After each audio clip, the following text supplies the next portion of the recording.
আসসালামু আলাইকুম, আশা করি সবাই ভালো আছেন। আজকে একটা বিষয় শেয়ার করার জন্য ভিডিওটা করার উদ্দেশ্য, এটা হচ্ছে গিয়া সুকামের বোট। তো যারা সুকাম বোট নিয়ে কাজ করেন তারা তো সবাই চিনেন। তো এই বোটের কিছু ফিউচার আছে। ফিউচার হচ্ছে গিয়ে শর্ট সার্কিট কাজ করে, আবার হচ্ছে কত পার্সেন্ট চলে লোড, ওই পার্সেন্টটাও শো করে। যেমন আমাদের এখানে পার্সেন্ট হচ্ছে গিয়া 0% মানে কোনো কিছু লোডে নাই।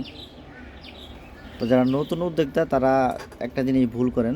আমরা এই যেমন আমরা আউটপুটে একটা পিএফ মারি বা একটা ক্যাপাসিটার সিস্টেমের 1.5 ক্যাপাসিটার, এটা কিন্তু গুরুত্বপূর্ণ বিষয়।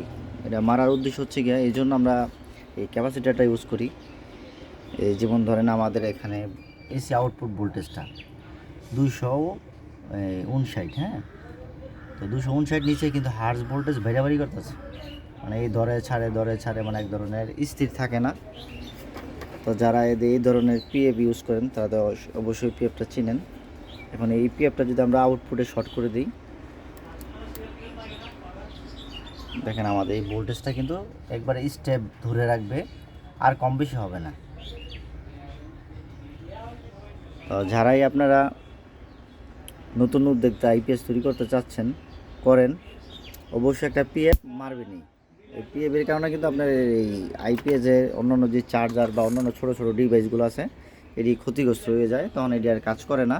বা আপনার একটা চার্জার নষ্ট যেতে পারে, কম দামি লাইট থাকলে লাইট কেটে দিতে পারে, বা ফ্যান এক ধরনের নয়েজ দেয়। এই নয়েজটাও এই পিএফের মাধ্যমে কিছু দূর করে আর কি। তো সবাই ভালো থাকবেন আর আমার জন্য দোয়া করবেন। আল্লাহ হাফিজ।